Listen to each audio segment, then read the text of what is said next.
I think there's a possibility that it was an inside hit by the insurance industry themselves on Brian Thompson. One of the big shockers, that just came out was that United Healthcare announced where they spent their money last year, and they spent no money on Brian Thompson's personal security, no money on his on private security for him, but they did for other CEOs. So why didn't they protect Brian Thompson? A former bodyguard of Brian Thompson has been interviewed and said, "I can't believe Brian Thompson didn't have bodyguards with him that morning. That's the biggest lapse in security I've ever seen." United Healthcare didn't provide him coverage. Why? Did somebody in United Healthcare want him dead? Now, the question you have to ask yourself about that, where's the money come from? Well, when Brian Thompson was in charge, they became under investigation by the Department of Justice. Also, that Change Health company that they bought was hacked, and they lost $1 billion in about one day. It took a ton of profits down. And so what you have now is a motive, right? Somebody could be pissed off. He cost them a lot of money. Under his leadership, they got hacked.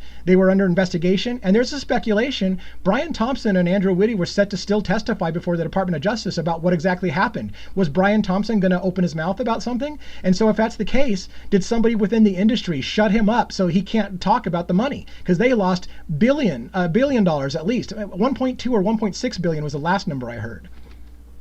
What would he have whistleblown on